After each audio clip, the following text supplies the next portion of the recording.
நம்ம ஆரம்பிக்க போகிறது ஒரு கட்சியா இயக்கமா அப்படிங்கிற சந்தேகமே உங்களுக்கு வேணாம். கண்டிப்பாக தேர்தலில் போட்டி போடுறது ஒரு உறுதி அப்படின்ற மாதிரி ஒருத்தர் பேசியிருக்கார். பேசினது யார்? ஐயா அண்ணாமலை அவர்கள்.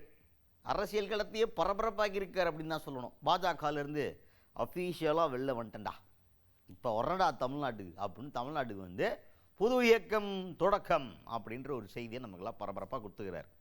ஸோ என்னடா இயக்கம், பேர் என்னடா அப்படின்னு கேட்டிங்கன்னா இன்னும் அந்த அளவுக்கு ஃபுல் அனௌன்ஸ்மெண்ட் மோடில் போல இப்போதைக்கு ஆரம்பிச்சிருக்கிறாங்க. அது மட்டும் இல்லாமல் அஃபிஷியலான வீடியோவும் போட்டார் அண்ணாமலை அவர்கள். இது என்ன, இது வந்து அரசியல் இயக்கமா, நம்ம தேர்தலில் பங்கு பெறுவோமான்ற சந்தேகம் உங்களுக்கு தேவையில்லை. கண்டிப்பாக பங்கு பெறுவோம்.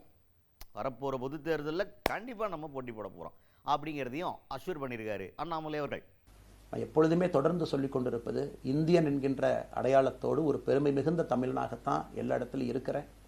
அப்படித்தான் இந்த இயக்கத்திலும் இருக்கணும். நாம் ஆரம்பிக்கக்கூடிய இந்த இயக்கத்தில் உங்களோடு பயணம் செய்யணும். தமிழ்நாட்டினுடைய எந்த பிரச்சனையும் கூட முன்னிறுத்தி சமரசம் இல்லாத நம்முடைய தமிழ்நாட்டினுடைய வளர்ச்சியை நாம் எல்லோரும் கொண்டு போகணும்.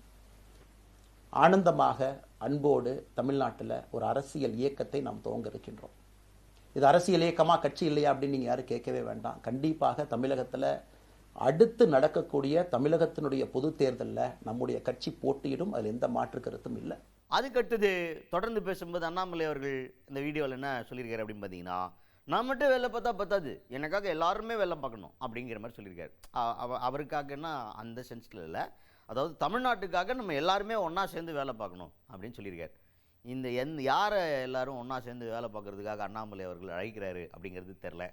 யார் கூட கைகோர்க்க போகிறாரு அப்படிங்கிறதும் தெரில. என்ன நடக்க போகுது அப்படிங்கிறதும் தெரில. சில பல கேல்குலேஷன் மண்டைக்குள்ளே ஓடிக்கிட்டு இருக்கு. அந்த கேல்குலேஷன்லாம் நடந்துச்சுன்னா தமிழ்நாடு பாலிடிக்ஸ் என்ன ஆக போகுது அப்படின்றது தெரில. ஒன்றும் புரியல. அதாவது இவ்வளவு நாள் இத்தனை வருஷம் நம்ம படித்த அரசியல் பாடம் இருக்குல்ல, அது அப்படியே டோட்டலாக புது சிலபஸ் மாற்றின மாதிரி ஒரே குழப்பமாக இருக்குது. நமக்கே பயங்கர எக்ஸைட்மெண்ட்டாகவும் இருக்குது, குழப்பமாகவும் இருக்குது. என்ன நடக்க போகுது அப்படிங்கிறத பொறுத்து இருந்து பார்ப்போம். அண்ணாமலை அவர்கள் என்ன பேசினார் அப்படிங்கிறத கேளுங்க. தமிழ்நாட்டினுடைய வளர்ச்சிக்கு எல்லோரையும் நாம் பயன்படுத்தணும். இதில் எங்கேயுமே கூட நான் பெரிது நீன் பெரிது என்று இருப்பதை விட ஒரு வளர்ந்த பாரதம், இந்தியா உலகத்தில் மிக முக்கியமான இடத்துல அந்த பாரதம் வந்து அமரும் பொழுது முதன்மை மாநிலமாக தமிழகத்தை கொண்டு வந்து நிறுத்த வேண்டிய பொறுப்பு நமக்கு இருக்கு. அதற்கு நம்முடைய பொலிட்டிக்கல் கிராமர், பொலிட்டிக்கல் லாங்குவேஜ் எல்லாமே நம்ம மாற்றணும்.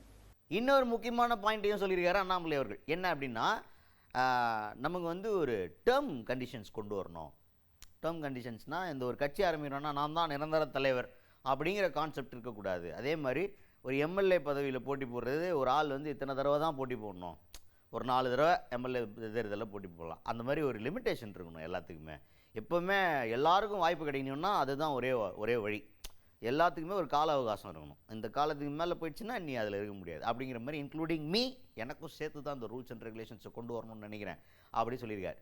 இது எங்கேயோ கேட்ட ரூல்ஸ் அண்ட் ரெகுலேஷன்ஸ் மாதிரி இருக்கே அப்படின்னு உங்களுக்கு தோணுச்சுன்னா, பாஜகவில் ஆல்ரெடி இப்படி தான் இருக்கும். இத்தனை தடவை தான் நீங்கள் தலைவராக இருக்கலாம், இவ்வளோ வருஷம் தான் நீங்கள் தலைவர் பதவியில் இருக்கணும், அப்புறம் இல்லைனா வேற ஒருத்தர் வந்துடுவார். அந்த பார்ட்டிக்கு வந்து ஒரு தனி மனித முகம் அப்படிங்கிற அடையாளமே இருக்காது. எல்லாமே பாஜகன்ற கொள்கைக்காக இருக்கப்படுற ஒரு பார்ட்டி. அதுக்கு ஒரு தனி முகம் வந்து ஒருத்தருடைய முகத்தை பொருத்தி பார்க்கவே முடியாது அந்த கட்சிக்கு. அந்த மாதிரி ஒரு சிம்பிளாக அதோட ஒரு குட்டியாக நீ ஒன்று ஆரம்பிக்கிறதுக்கு வாய்ப்பு இருக்கா அப்படிங்கிற யோசனை அண்ணாமலை அவர்களுடைய இந்த கருத்திலிருந்து நமக்கு புலப்படுகிறது. பாலிடிக்ஸ் என்பது ஒரு ஃபேமிலிக்கு மட்டுமல்ல, தொடர்ந்து நாம மட்டும் இருப்போம் அப்படி இல்லைங்க. நம்ம இயக்கம் கட்சியாக மாறும் பொழுது உங்கள்கிட்டலாம் பேசி நம்ம டேர்ம் லிமிட் கொண்டு வரோம். நாம் ஒரு வித்தியாசமான கட்சினா எல்லோருக்கும் வாய்ப்பு கொடுக்கணும். 140 கோடி மக்கள் வசிக்கக்கூடிய அந்த நாட்டில், தமிழகத்தில் கிட்டத்தட்ட 8 கோடி பேர்த்துக்கு நாம் இருக்கோம். 5.5 கோடிக்கு மேற்பட்ட வாக்காளர்கள் இருக்கும் பொழுது எல்லோரையும் அரசியலுக்கு வாய்ப்பு கொடுக்கணும். டேர்ம் லிமிட் கொண்டு வரணும். எத்தனை முறை எம்எல்ஏவாக இருக்கணும், எத்தனை முறை எம்பியா இருக்கணும், எல்லோருக்கும் அது பொருந்தும், எனக்கும் அது உட்பட. The permanent leaders, permanent MLAs, permanent ministers, permanent MPs, அதை நம்ம உடைக்க போகிறோம். அதில் எந்த மாற்று கருத்தும் இல்லை.